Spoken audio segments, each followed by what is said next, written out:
Hey everybody, it's Lyn from Lyn's Crafts. I'm coming by today to share with you this little book. I'm going to show you a tutorial on how I made it.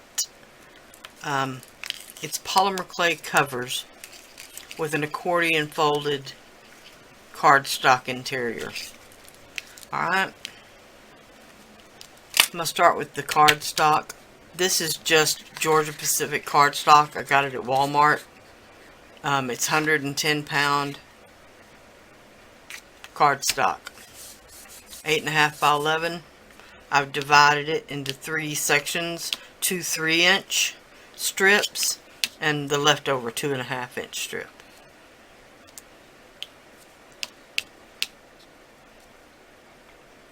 Then I've divided it up into 2-inch sections and I've scored them with my bone folder. Alright, I'm going to cut them in half and I'm going to use these two. I'm going to discard this last section. So I'm going to cut them out and I'll be right back. I've got the 2 strips. You may be asking why I've left the odd strip on the end, but that will become apparent in a minute. Alright, I'm going to accordion fold these, but what I'm going to do is I'm going to start with the short end. And I'm going to fold it up towards myself. Then I'm going to fold back and forth. Get your score line straight there.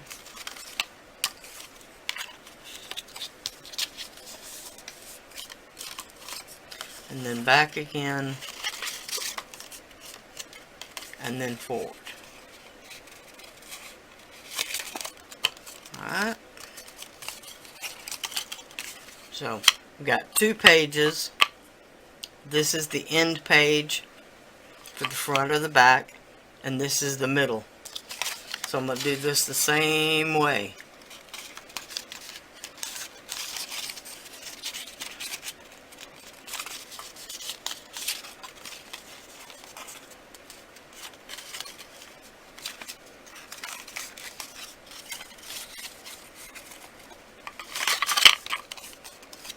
If you don't have a bone folder, you can use the blade of your scissors. For years, that's exactly what I used. Was the back of my scissors. Not the blade edge, but the back edge. Alright? Alright. Now, what you can see is, we're going to put them together like this.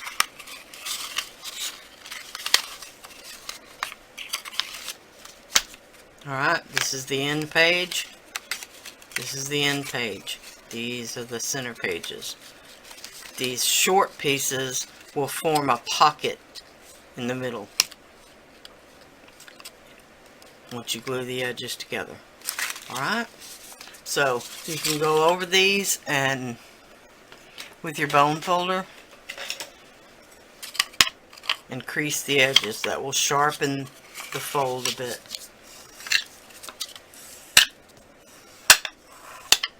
Alright, do that on all the pages.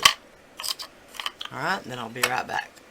I'm so sorry, I apologize. Our power is going off and on, and my internet is off, and it is a crazy weird day today. This is Primo Brown that I've rolled out on a 4 on my pasta machine, which is a medium thickness setting.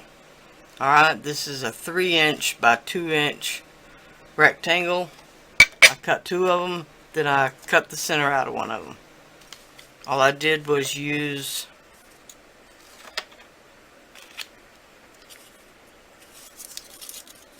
this little demarcation line right here on my ruler.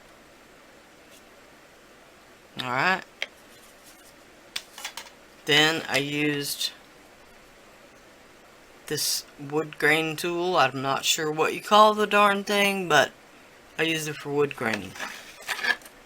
Alright, I've done it on 3 of the sides.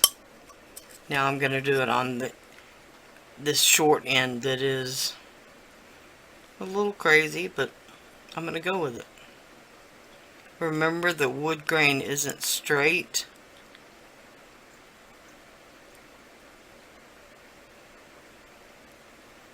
It does have areas where it has knots and other weird little bits. So you can work that in if you want. Alright. So there's the first piece. Now, I kind of feel like that it's really not very square. This is just a stamping block. Get it where they sell the stamps at your craft store. Not that I would know, I don't have a craft store. As I often say, I live in the black hole of the universe. We don't have anything here. Which is why I buy all my stuff online. Alright. That's not too bad. Alright. This is the center. I'm not going to use that.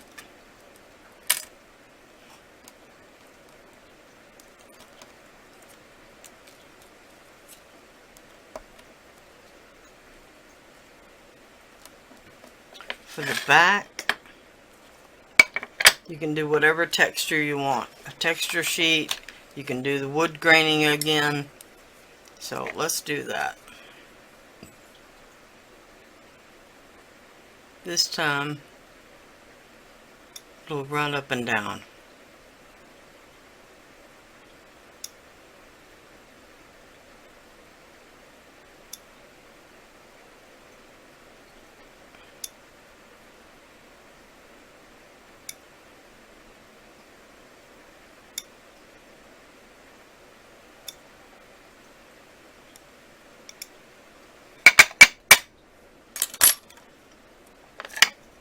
Alright, so let's add some eye holes, some knot holes.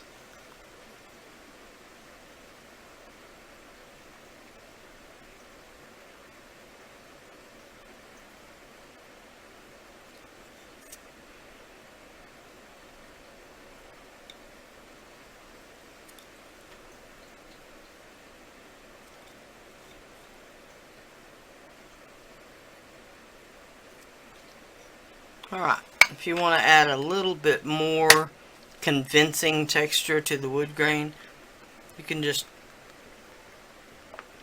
randomly, very randomly, give it some woodworm holes.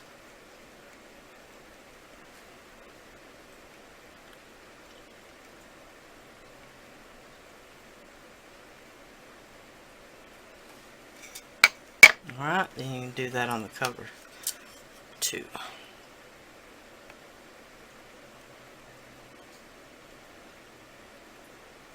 Not too many. It'll give it a faker appearance if you put too many. Alright, so we're going to bake those and I'll be back. This is some Primo Accents in the pearl green. Bright green pearl, sorry. Alright, and I've got this stamp set that I'm sorry I forgot to show you, that I just got off of Wish. It was just $1 or $2 for this stamp set. I'm going to use this smallest little feather right here.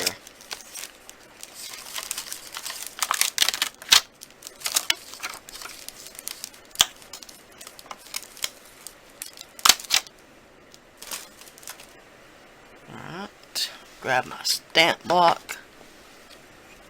This is what a stamp block is for, if you don't know. It's so you can stick these clear stamps or rubber stamps that have a foam backing on them onto the stamping block. Alright, I'm just going to get a general kind of center of the road.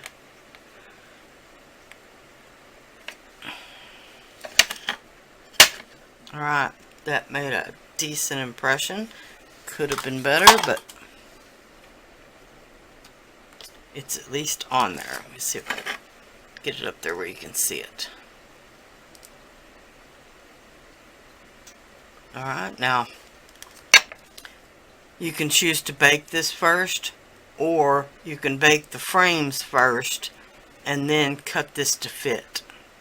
It's going to be covered up on the inside, so all you're going to see is what's exposed in the frame. But if you don't cut it the size of the frame, you may have a little indentation line on the inside of your paper where the clay doesn't meet the edge. Alright, so I'm going to leave this and bake the frames first, and then I'll be back. Alright, here's our two pieces out of the oven. So I'm going to take the frame and I'm going to put a little bacon bond on the back.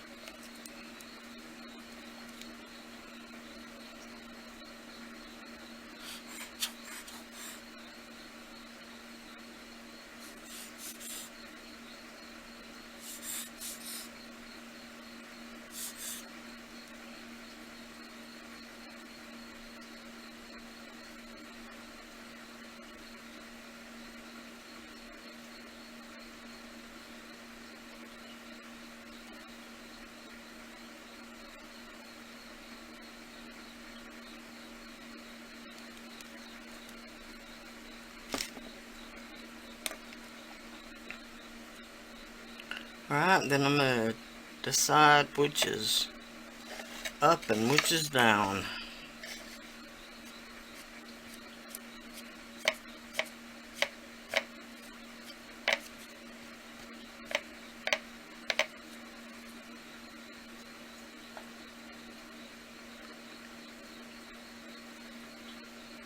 Alright, center it over the feather.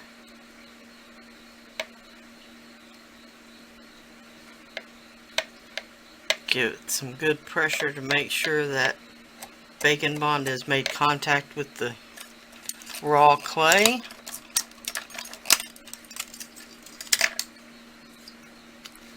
Then with my blade, I'm going to make a cut at an inward angle to make sure that that green doesn't show.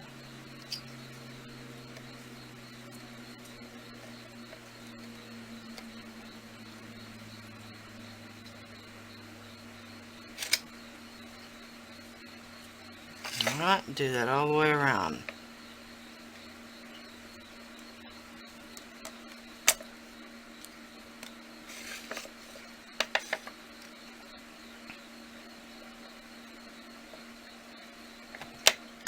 And then I'm going to rebake it again.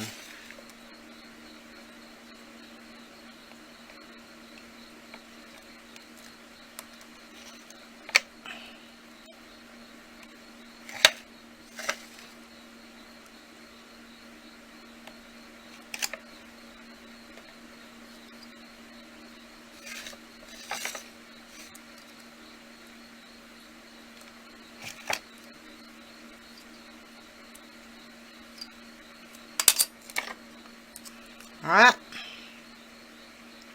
I'm going to rebake it again, then I'll be back. Alright, here it is baked. I've got this raw umber by Americana that I'm just going to water a bit down.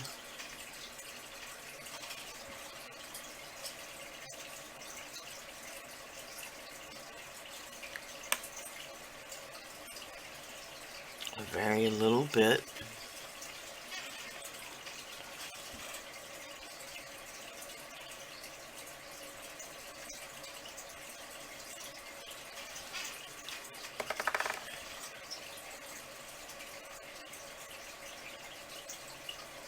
Alright, that may be watery enough.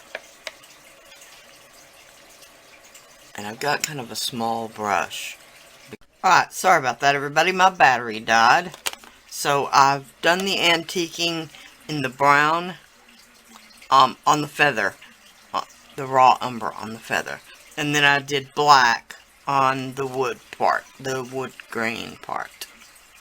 Alright, now I would suggest, if you're gonna decorate the pages, to decorate them before you put them in the book. Alright, I'm gonna leave these white for now, and I'm gonna show you how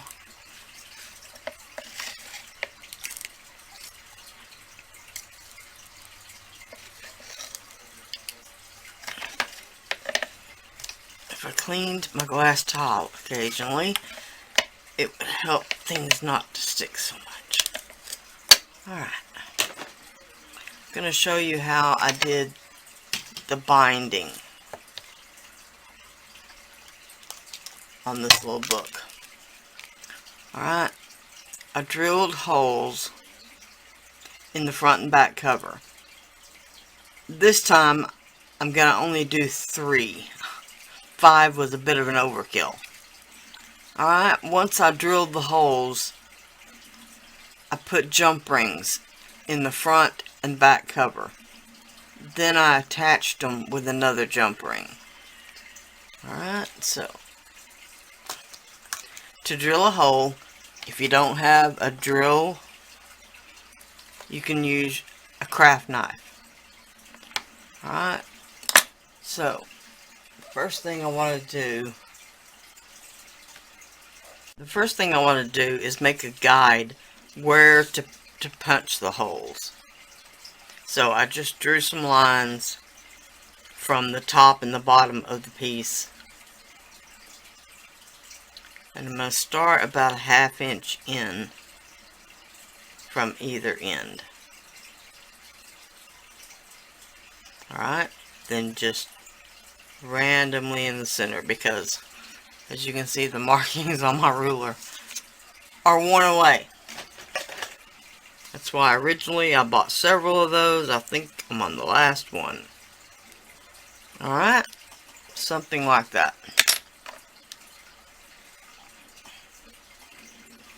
Alright.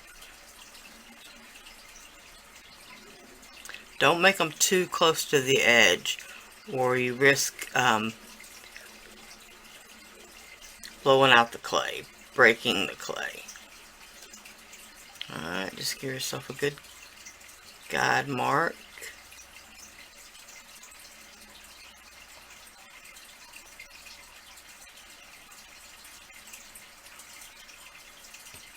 I do have a drill. I'm only showing you for the people who don't or may not.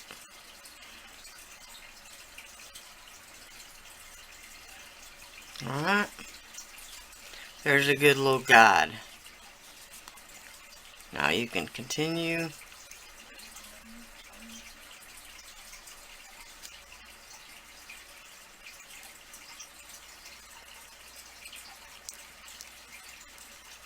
Alright, once it punches through the other side, you can go to the other side.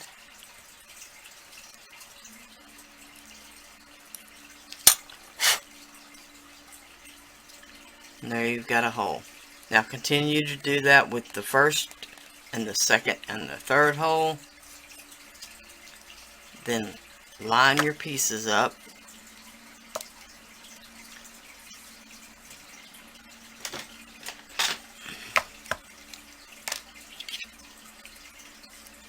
And just take your pokey tool.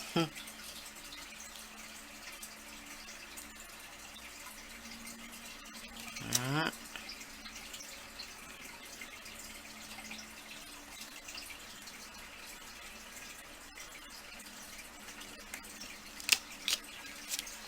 You'll be able to see the mark.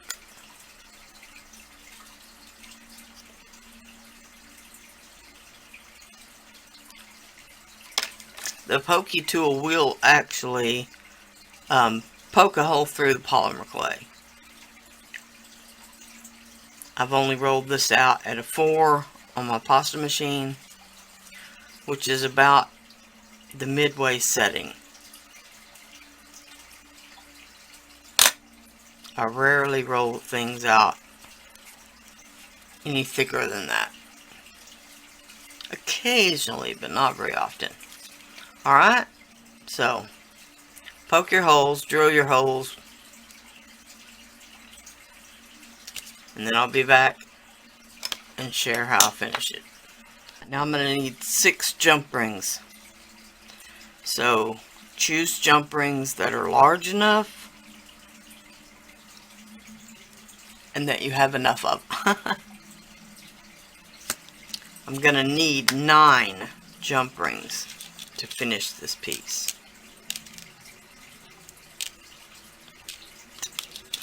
One more.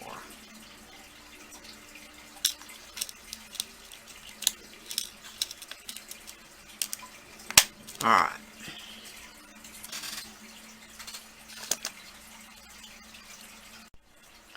Alright.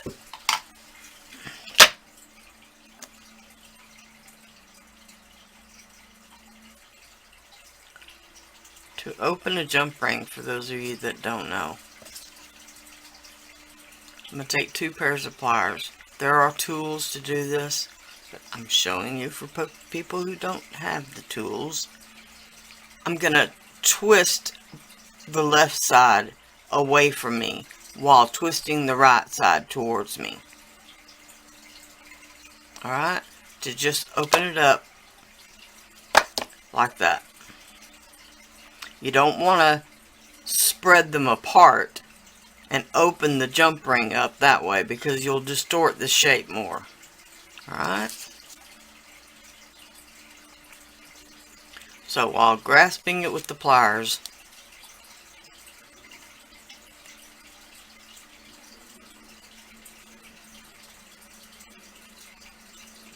I'm just going to feed it through the hole. If indeed I made the hole go all the way through.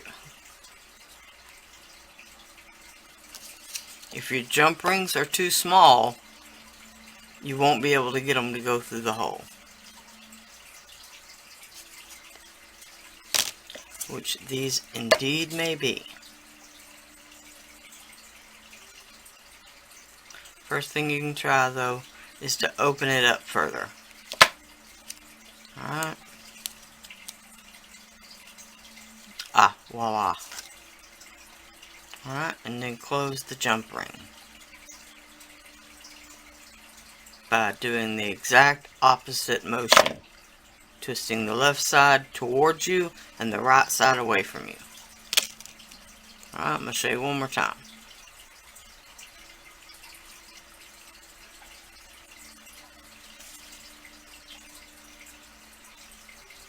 Away and towards at the same time.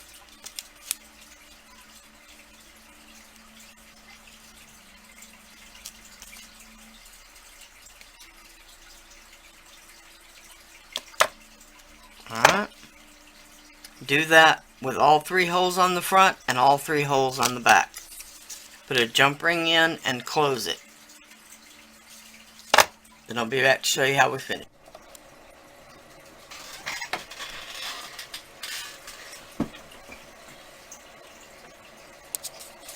Okay, before we connect the front and back together, first of all, I put a bit of resin over the feather with some glitter. We're going to need to glue the pages in. I've already done the back.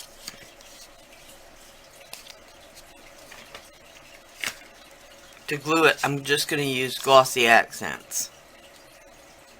You could probably just use tacky glue or something of that nature, but the glossy accents works terrific.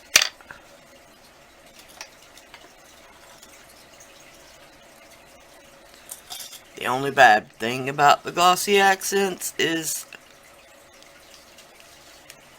the tip clogs quite often. Although it didn't feel clogged just then.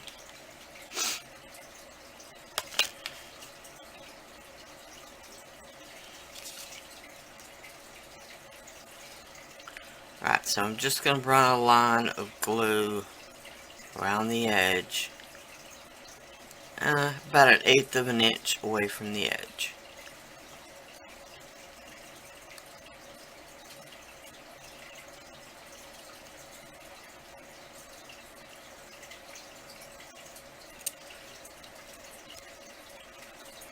Alright, and where the rings are, I'm going to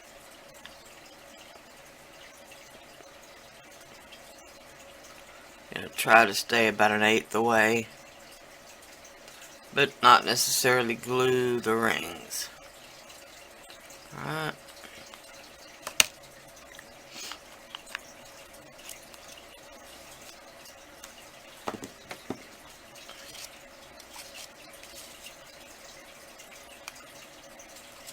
You want the flap to face the front edge of the cover, not the rings.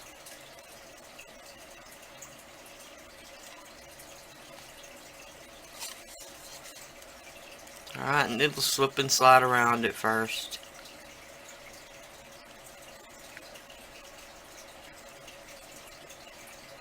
Alright, as you can see, I've got it lined up where it's not exactly on the edge, it's back a little bit.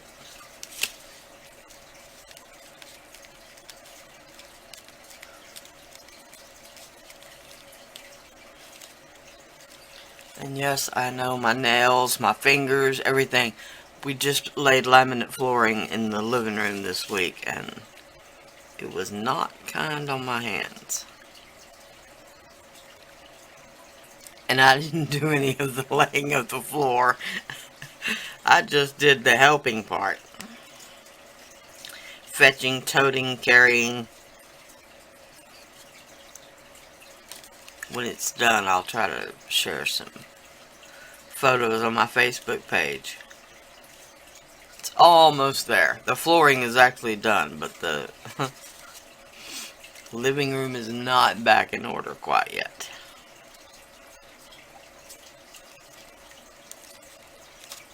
Alright, so there we've got it.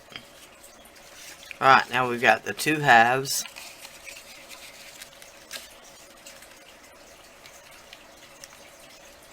Of the book. Alright. What we're going to need to do is to fish those jump rings through here, through the other jump rings. And I can see already that I'm going to need larger jump rings. Before I put the jump rings together, I'm going to glue the edges of this little short pocket page together. And for that, I am just going to use some tacky glue. If I can get the lid off. Ow.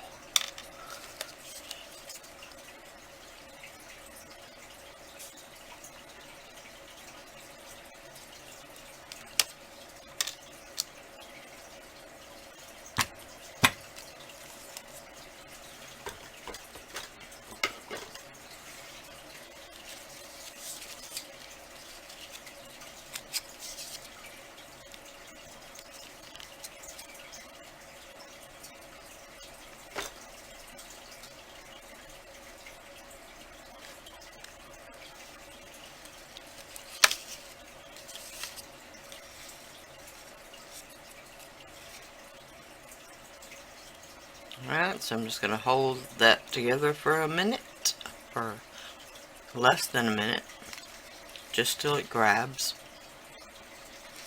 You want to make sure you don't really have any glue squeezed out of the edges that will get between your pages.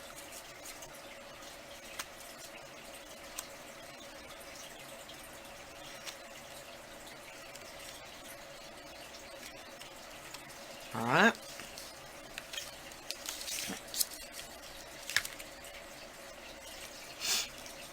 Now I'm going to open the jump ring. This part can be kind of tricky, I won't lie to you. Go through the first jump ring. Alright, and as you can see, I'm still going to need larger jump rings. Alright, and in case you're wondering, these jump rings are about 10 millimeter.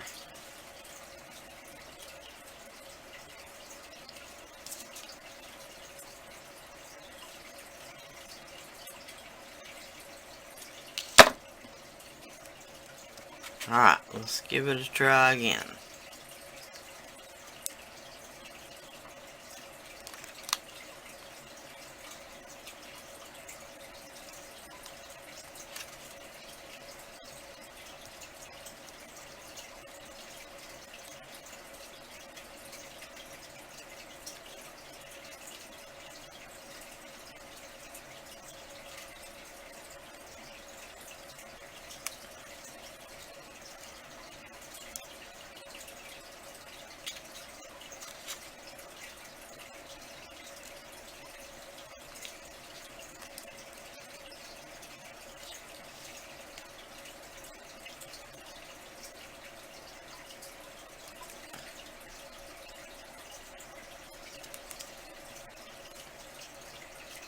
Sorry about that, I was just trying to get a better hold of it.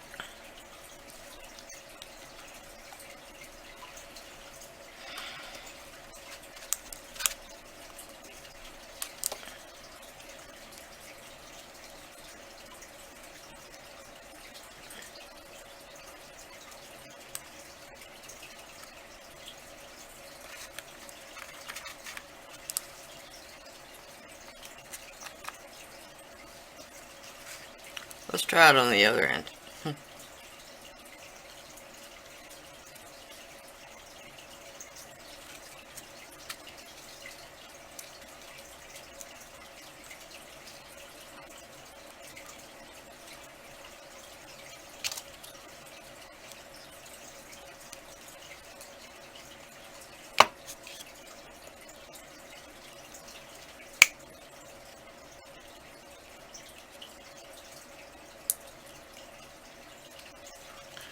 There we go.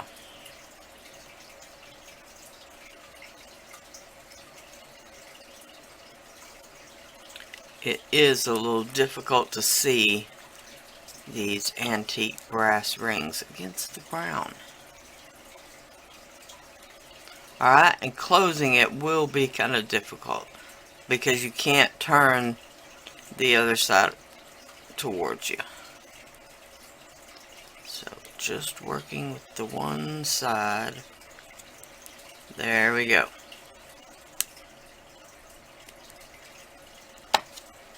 Make sure it really closed. Alright, there we go. We're going to do the same thing on the other two. So I'll be back when that's done. Okay, there are other ways you could bind this. You could stitch it together.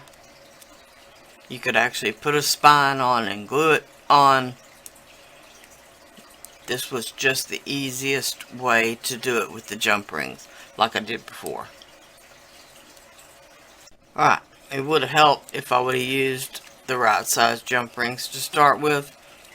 If you drill the hole too far away from the edge, you're going to need a larger jump ring. The jump rings need plenty of room to move around so you can fit the other jump rings in.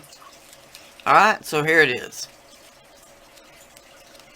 Now the pages aren't necessarily connected to the spine, but it really won't matter. Alright. As you can see in the original one, I created a little heartbeat and dangled some other doodads and put a butterfly on the front, a double butterfly, and a butterfly on the inside. This was all stamping and embossing. It's a little stamp set from Recollections that I got years ago. It's probably the first stamp set I ever got. It's got sentiments that say sparkle, make a wish, dream, etc. In the little pocket, I put more butterflies. And this is a Stampendous stamp set. Alright, I did the back a little differently on this one, but I do like this one better. Alright, so there it is. A handmade book from Polymerclay. I hope you enjoyed.